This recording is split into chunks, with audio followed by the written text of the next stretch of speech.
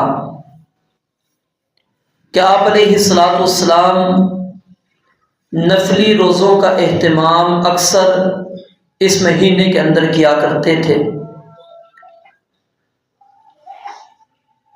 سیدہ عائشہ صدیقہ رضی اللہ تعالی عنہا اور اسی طرح دیگر صحابہ اور صحابیات سے مروی ہے، یہ صرف میں روایات کا خلاصہ آپ کے سامنے رکھ رہا ہوں کہ رسول اللہ صلی اللہ علیہ وآلہ وسلم سب سے زیادہ اگر روزے رکھا کرتے تھے تو وہ ماہ شعبان کے رکھا کرتے تھے۔ کبھی اتنے روزے رکھتے کہ ہم یہ سمجھتے کہ آپ نے ایک روزہ بھی نہیں چھوڑا، پورے مہینے کا آپ نے روزہ رکھا، اور کبھی آپ روزے چھوڑ دیتے، ہمیں ایسے لگتا کہ آپ نے روزہ رکھا نہیں۔ لیکن سب سے زیادہ جو آپ نفلی روزوں کا اہتمام کرتے تھے وہ اس ماہ شعبان کے اندر کیا کرتے تھے، اور ازواج مطہرات رضوان اللہ علیہن اجمعین وہ اپنے روزوں کی قضا اسی مہینے میں ادا کیا کرتی تھی، کیونکہ عورت کے لیے اپنے خاوند کی موجودگی میں اس کی اجازت کے بغیر روزہ رکھنا جائز نہیں ہے۔ اگرچہ وہ فرضی روزہ رکھنا چاہ رہی ہے جو رمضان المبارک کے اس کے رہ گئے ہیں، لیکن کیونکہ وہ ایام روزوں کے نہیں ہیں، آپ رمضان المبارک کے اندر نہیں ہیں، تو عورت کے لیے لازم ہے کہ وہ اپنے شوہر کی اجازت کے ساتھ کہ میں کل روزہ رکھنے کا میرا ارادہ ہے، آپ کی اجازت ہے، وہ اجازت دیتا ہے تو پھر وہ روزہ رکھ سکتی ہے، وگرنہ نہیں۔ تو اس مہینے میں ازواج مطہرات رضوان اللہ علیہن اجمعین کیوں روزوں کی قضا دے دیا کرتی تھی؟ کیونکہ آپ علیہ الصلوۃ والسلام کا اکثر معمول روزے کا تھا، اور روزے کے اندر پھر وہ ساری پابندیاں ہوتی ہیں جو آپ اچھی طرح جانتے ہیں، تو اس لیے وہ ازواج مطہرات روزہ رکھ لیا کرتی تھی۔ تو نبی مکرم صلی اللہ علیہ وآلہ وسلم سے صرف شعبان کے حوالے سے اگر کوئی چیز ہمیں ملتی ہے تو وہ یہی ایک مسنون عمل ہے، اس کے علاوہ کوئی اور آپ کا باقی ایام سے ہٹ کر، باقی مہینوں سے ہٹ کر آپ کا کوئی عمل خاص نہیں تھا، صرف ایک روزوں کا ہی عمل آپ کا ایک خاص تھا جو آپ رکھا کرتے تھے۔ اور دوسری بات، رسول مکرم علیہ السلام نے فرمایا کہ جب نصف شعبان گزر جائے، آدھا شعبان جب گزر جائے تو اس کے بعد روزہ نہیں رکھنا۔ ہاں، وہ شخص روزہ رکھ سکتا ہے جو عادتاً رکھتا ہے یا جس کے پچھلے رمضان المبارک کے روزے رہے ہوئے ہیں۔ اب نفلی روزہ رکھنا ممنوع ہے آدھے شعبان کے بعد۔ کیوں؟ اس کی حکمت اصل تو اللہ تعالیٰ اور اس کے رسول علیہ الصلوۃ والسلام ہی بہتر جانتے ہیں، لیکن جو علماء نے بیان کی وہ کیا ہے کہ انسان روزے رکھ کر کمزوری آ سکتی ہے، کہیں ایسا نہ ہو کہ پھر وہ جب رمضان المبارک کا مہینہ آئے اور اس میں وہ روزے رکھنے کی طاقت اس کے اندر نہ رہے، تو اس لیے آپ نے منع کر دیا تاکہ وہ اپنی طاقت کو بچا کر رکھے، تاکہ اللہ نے جو رمضان المبارک کے روزے فرض کیے وہ ادا کر سکے۔ تو جو شخص جس کے رہ گئے ہیں وہ رکھ سکتا ہے، یا جو عادتاً یعنی پیر اور جمعرات کا مسلسل رکھتا ہوا آ رہا ہے، اس کی عادت ہے، وہ ہر پیر کا روزہ رکھتا ہے یا ہر جمعرات کا روزہ رکھتا ہے، اس نے پورے سال اپنا یہ اہتمام رکھا ہے، اس کے لیے اجازت ہے کہ وہ 15 شعبان کے بعد بھی اگر پیر ہے، جمعرات ہے، جس کا وہ معمول تھا، اس میں وہ روزہ رکھ سکتا ہے۔ اس کے علاوہ رسول اللہ صلی اللہ علیہ وآلہ وسلم سے ہمیں شعبان کے حوالے سے کوئی خاص بات نہیں ملتی، لیکن ہمارے معاشرے کے اندر ضعیف اور موضوع روایات، من گھڑت روایات کی بنیاد پر ایک بات بہت زیادہ عام ہے، اور وہ کیا ہے؟ 15 شعبان کے حوالے سے، جس کو ہمارے ہاں شب برات کہا جاتا ہے۔ آپ پوری کتب احادیث کا مطالعہ کر لیں، قرآن کریم کا مطالعہ کر لیں، کہیں پر بھی آپ کو اس شب برات کے حوالے سے، 15 شعبان کے حوالے سے رسول اللہ صلی اللہ علیہ وسلم سے کوئی خاص بات ہمیں نہیں ملتی۔ امام البانی رحمۃ اللہ علیہ نے تقریباً 135 احادیث نقل کی ہیں، 135 یا 137، اور سب کی سب روایات پائے ثبوت کو نہیں پہنچتی، سب کے اندر ضعف، کمزوری موجود ہے، من گھڑت یا موضوع روایات ہیں۔ ہاں، جو شعبان کے حوالے سے صحیح روایات ملتی ہیں صرف وہ شعبان کے مہینے کے حوالے سے ملتی ہیں جو میں نے آپ کے سامنے رکھ دی، لیکن 15 شعبان کے حوالے سے، نصف شعبان جس کو کہتے ہیں، 15 شعبان کہتے ہیں، شب برات کہتے ہیں، اس حوالے سے کوئی بھی صحیح روایت رسول اللہ صلی اللہ علیہ وآلہ وسلم سے ثابت نہیں ہے۔ جو قرآن مجید کی آیت پیش کی جاتی ہے سورہ دخان کی، اگر کوئی صاحب علم ہے، صاحب فہم ہے، صاحب بصیرت ہے، اللہ نے اس کو عقل سلیم عطا کی ہے، سمجھ عطا کی ہے، وہ انسان غور کرے، اس کو خود بخود یہ بات سمجھ میں آ جائے گی کہ کیا اس آیات کا تعلق 15 شعبان کے ساتھ ہے یا لیلۃ القدر جو رمضان المبارک کے آخری عشرے کے اندر آتی ہے اس کے ساتھ ہے۔ کیونکہ اللہ تعالیٰ فرماتے ہیں انا انزلناہ فی لیلۃ مبارکۃ، ہم نے اس قرآن کریم کو بابرکت رات میں نازل کیا۔ اب قرآن مجید نے خود مہینہ بھی متعین کیا ہے قرآن کے نزول کا، اور قرآن کے نزول کی رات بھی متعین کی ہے۔ شہر رمضان الذی انزل فیہ القرآن، اللہ کہتے ہیں قرآن جس مہینے میں اتارا گیا وہ رمضان المبارک کا، شعبان کا نہیں ہے۔ انا انزلناہ فی لیلۃ القدر، ہم نے رمضان المبارک کی جو تاک راتوں میں لیلۃ القدر آتی ہے اس رات میں ہم نے اس قرآن کریم کو اتارا۔ رمضان بعد میں آتا ہے، شعبان پہلے ہے۔ آپ آیت لے کر آ رہے ہیں جس کا تعلق رمضان المبارک کے ساتھ ہے، اور رمضان المبارک کی آخری عشرے کے ساتھ اس کا تعلق ہے، اس میں اللہ رب العالمین نے بابرکت رات کے اندر اس قرآن کریم کو نازل کیا، لیکن ہم اٹھا کر اس کو 15 شعبان کے حوالے سے نقل کر دیتے ہیں۔ اور پھر آپ موجودہ دور کے جو تراجم اور تفاسیر ہمارے پاس موجود ہیں اس کے اندر آپ ترجمہ پڑھ سکتے ہیں، اشرف علی تھانوی ان کی جو تفسیر ہے اس کے اندر بھی، مولانا ابو الاعلیٰ مودودی اس کے اندر بھی انہوں نے بھی اس چیز کی وضاحت کر دی کہ اس کا تعلق لیلۃ القدر کا رمضان المبارک کے ساتھ ہے، نہ کہ نصف شعبان کے ساتھ ہے۔ تو نصف شعبان، 15 شعبان، شب برات کے حوالے سے کوئی خاص عمل، خاص رات کا عمل یا دن کا عمل نبی علیہ السلام سے بالکل بھی ثابت نہیں ہے۔ رات کا قیام کرنا یا دن کا روزہ رکھنا نبی علیہ السلام سے اس کا بالکل بھی ثبوت نہیں ملتا۔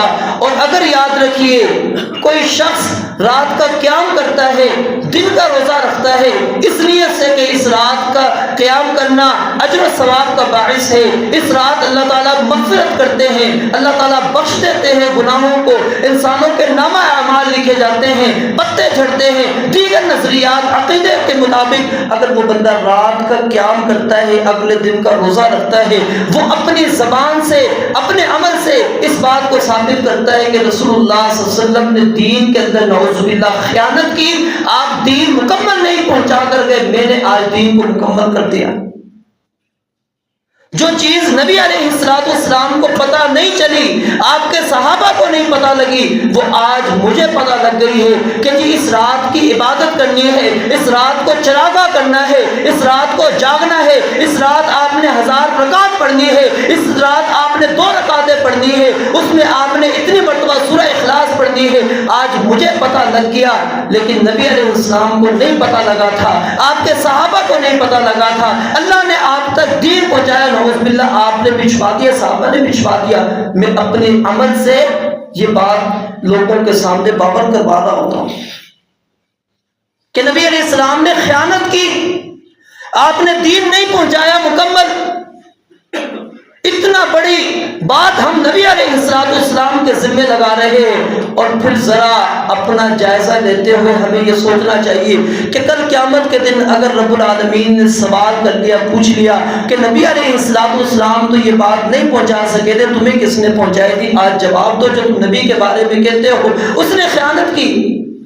یہ میں بات نہیں کر رہا، امام مالک رحمۃ اللہ علیہ کا قول ہے، وہ واضح طور پر بیان کرتے ہیں جو دین کے اندر نیا کام ایجاد کرتا ہے وہ نبی علیہ السلام کو خائن نعوذ باللہ تصور کرتا ہے کہ آپ نے خیانت کی ہے، دین مکمل نہیں پہنچایا، آج میری ضرورت ہے، مجھے پتہ لگ گیا یہ دین ہے. ہم سمجھتے ہیں چھوٹا سا معمولی سا مسئلہ ہے، کیا ہوا؟ سنت کی مخالفت کر دی. نبی علیہ السلام فرماتے ہیں من احدث فی امرنا ھذا ما لیس فیہ فہو رد، کہ جو بندہ بھی دین اسلام کے اندر کوئی نیا کام بطور دین ایجاد کرتا ہے، اس کے اندر دین سے کوئی تعلق نہیں ہے، اللہ اور اس کے رسول نے نہیں بتلایا، فرمایا کہ اس کا عمل مردود ہے.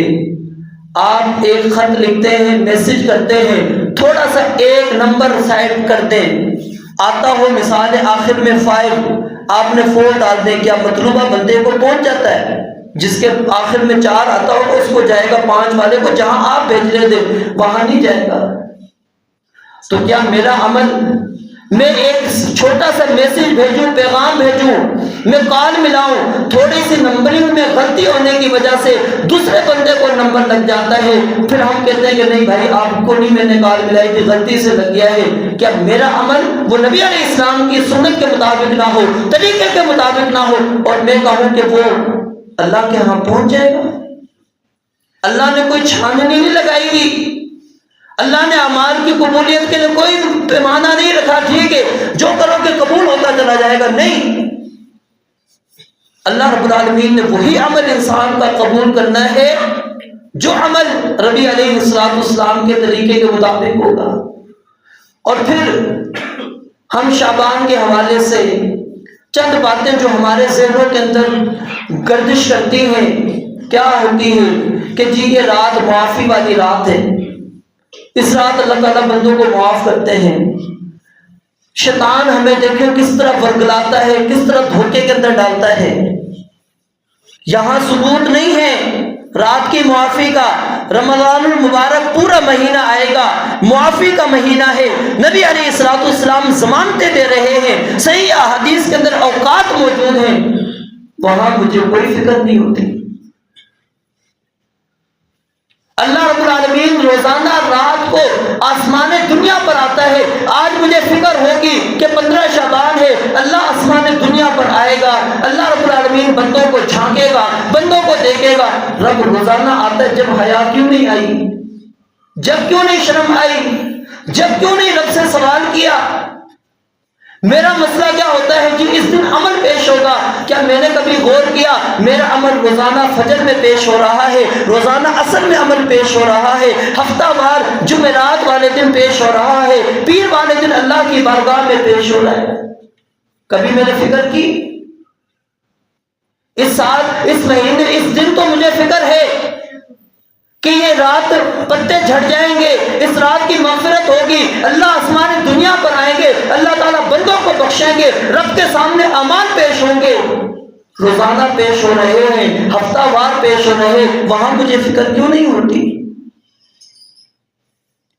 اور پھر کیا میں نے اپنے آپ کو کیا دھوکہ دینے کے لیے سمجھ لیا کہ رب کے فرشتوں کو آج میں عبادت کر کے دکھا دوں، مسجد میں ہوں، میں نماز پڑھ رہا ہوں، میں قیام کر رہا ہوں، میں رکوع کے اندر ہوں، میں سجدے کے اندر ہوں، میں تلاوت کر رہا ہوں، ذکر و اذکار کر رہا ہوں، دیکھ فرشتے نوٹ کر پوری رات میں یہاں پر عبادت کر رہا ہوں، تو لکھ کے چلا جا یہ بندہ نیک ہے، صالح ہے، یہ تو پوری رات قیام کرتا ہے. اگلے دن کا دیکھ میں صبح سے لے کر شام تک روزے کی حالت کے اندر ہوں، فرشتے لکھ میرا عمل کہ میں دیکھ روزے کی حالت میں ہوں.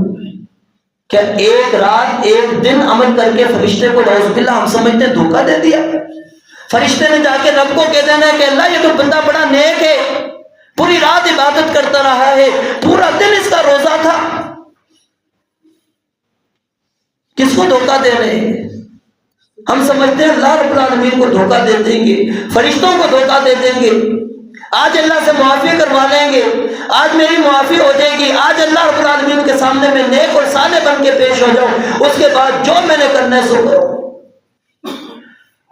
اور صرف یہ نہیں، ایسے لوگ بھی دیکھے ہم نے، آپ بھی معاشرے کے اندر رہتے ہیں، 15 شعبان کا روزہ نہیں چھوڑنا، بیمار ہے رکھے گا، رمضان مولوی صاحب بیمار ہیں روزہ نہیں رکھا جاتا، مولوی صاحب یہ مسئلہ ہے، فرض روزہ رکھا نہیں جاتا، نفل جو ثابت بھی نہیں ہے، وہ کیوں؟ کیونکہ شیطان نے ہمارے سامنے اتنا مزین خوبصورت کر کے پیش کر دیا، ہم سمجھتے ہیں وہ اچھا عمل ہے، حالانکہ اللہ فرماتے ہیں افمن زین لہ سوء عملہ فرآہ حسنا، اللہ رب العالمین فرماتے ہیں جس شخص کے لیے اس کا برا عمل خوبصورت کر کے رکھ دیا گیا ہو، اس کے سامنے پیش کر دیا گیا ہو اور وہ اس کو اچھا سمجھتا ہے۔ عاملۃ ناصبہ آیات ہم پڑھتے ہیں، روزہ جمعے والے دن سنتے ہیں، کیا مطلب ہے؟ عمل کر کر کے ناصبہ تھکے ہوئے ہوں گے، نتیجہ کیا ہے؟ تسلا نارا حامیہ، بھڑکتی آگ میں جا رہا ہے بندہ، کس لیے؟ عمل کی ہے، عمل تھوڑا نہیں زیادہ کیا ہے، تھک چکا ہے، تھکایا اس نے اپنے آپ کو، طاقت سے بڑھ کر عمل کر کر آیا ہے، بھڑکتی ہوئی آگ کے اندر جا رہا ہے، کیوں جا رہا ہے؟ کیونکہ وہ عمل نہیں ہے جو اللہ اور اس کے رسول علیہ الصلوۃ والسلام نے جس پر مہر لگائی تھی، جو دین تھا وہ عمل نہیں تھا، اس نے محنت کی ہے، کوشش کی ہے، وہاں پر محنت کی ہے، کوشش کی ہے جو نبی علیہ الصلوۃ والسلام سے ثابت نہیں۔ فلا نقیم لهم یوم القیامت وزنا، آج میں کس خوش فہمی کے اندر مبتلا ہوں؟ اللہ کہتا ہے قیامت کے دن میزان ترازو جو رکھے گا، اس بندے کے عمل کو ہم میزان کے اندر بھی نہیں رکھیں گے، وزن بھی نہیں کیا جائے گا۔ یہ کون ہے؟ بالاخسرین اعمالا، اعمال میں سب سے نقصان اٹھانے والے، الذین ضل سعیہم فی الحیاۃ الدنیا وہم یحسبون انہم یحسنون صنعا، اللہ فرماتے ہیں اپنی پوری کوشش انہوں نے دنیا کی زندگی کے اندر لگا دی کہ ہم بڑے اچھے عمل کر رہے ہیں، لیکن حقیقت کے اندر کیا ہے؟ عمل ایسے ہیں وہ ہباء منثورا، وقدمنا الی ما عملوا من عمل فجعلناہ ہباء منثورا، ہمارے پاس عمل لے کر آئیں گے لیکن ہم بکھیر دیں گے، اڑا دیں گے، ہمارے ہاں اس کا عمل قبول نہیں ہوگا۔ پھر آج میں اور آپ کیا امید رکھ کے بیٹھے ہیں کہ قیامت والے دن نبی مکرم صلی اللہ علیہ وآلہ وسلم کے ہاتھ سے حوض کوثر پیوں گا، جس کے پینے کے بعد پیاس نہیں لگے گی، وہ محشر کا میدان جو 50,000 سال کا ہے، پھر انسان کو پیاس محسوس نہیں ہوگی، وہ کس کو ملے گا؟ کون پیے گا؟ نبی علیہ الصلوۃ والسلام کے ہاتھ سے جام، ذرا یہ دعویٰ کرنے سے نہیں ملے گا کہ میں کہہ دوں میں نبی علیہ الصلوۃ والسلام سے محبت کرتا ہوں، میں نبی علیہ الصلوۃ والسلام کی کیا نام ہے ہاتھ سے مجھے جام کوثر نصیب ہو جائے گا۔ نبی علیہ الصلوۃ والسلام نے فرمایا لوگ آ رہے ہوں گے، میں ان کو پانی پلا رہا ہوں گا، اتنے میں کچھ لوگ آئیں گے، دور سے نظر آئیں گے، میں پہچان لوں گا میری امت کے افراد ہیں۔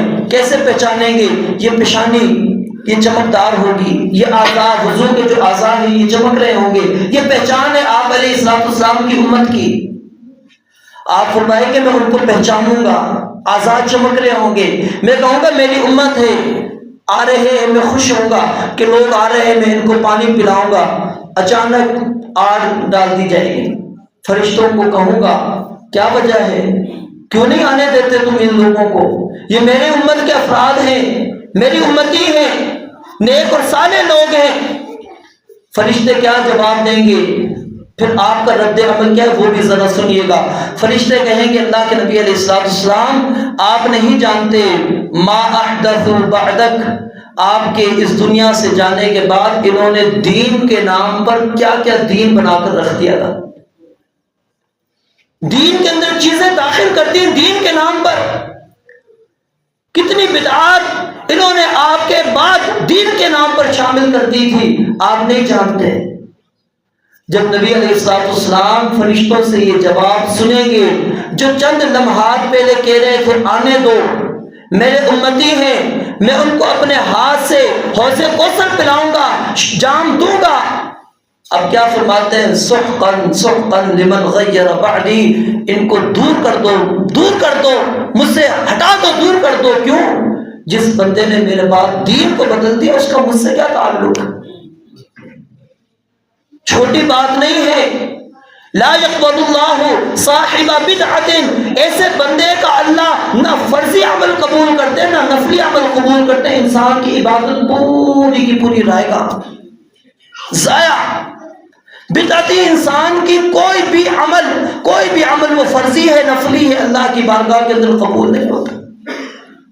لعن اللہ من آوى محدثا، جو بندہ ایسے بدعتی کو جگہ دیتا ہے، نبی علیہ السلام نے فرمایا وہ بھی ملعون ہے۔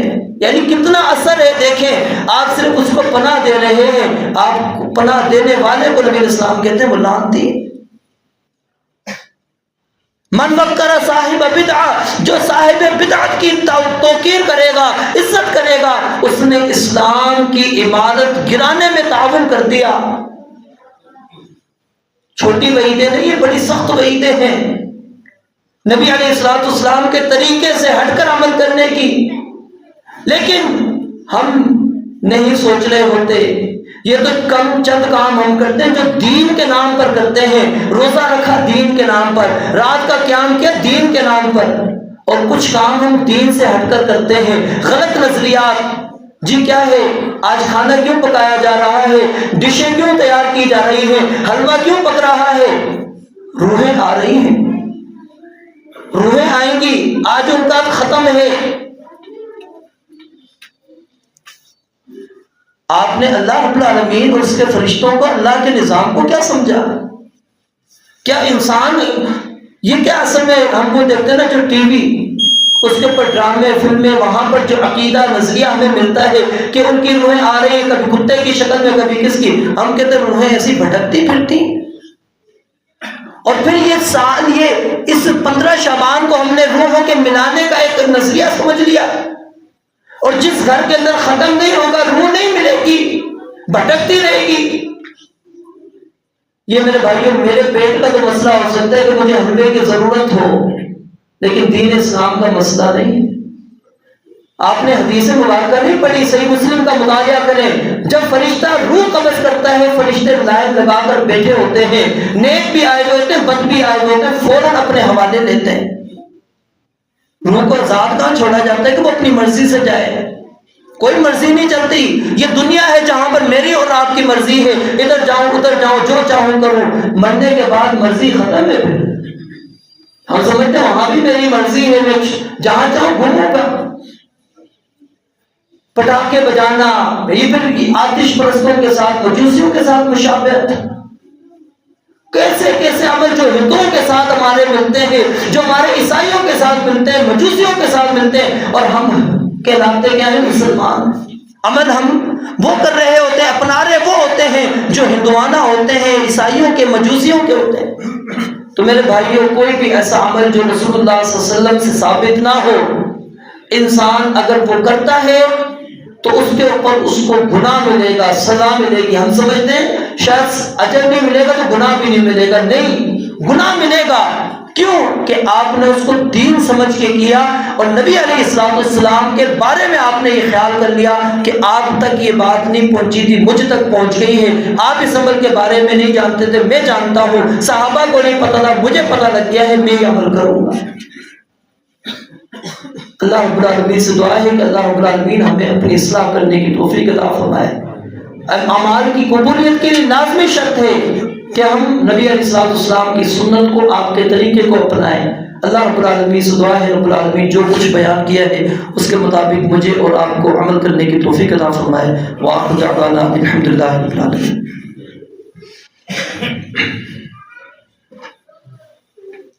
الحمد لله نحمده ونستعينه ونستغفره ونعوذ بالله من شرور أنفسنا ومن سيئات أعمالنا من يهده الله فلا مضل له ومن يضلل فلا هادي له وأشهد أن لا إله إلا الله وحده لا شريك له وأشهد أن محمدا عبده ورسوله اللهم صل على محمد وعلى آل محمد كما صليت على إبراهيم وعلى آل إبراهيم إنك حميد مجيد اللهم بارك على محمد وعلى آل محمد كما باركت على إبراهيم وعلى آل إبراهيم إنك حميد مجيد سبحان ربك رب العزة عما يصفون وسلام على المرسلين والحمد لله رب العالمين.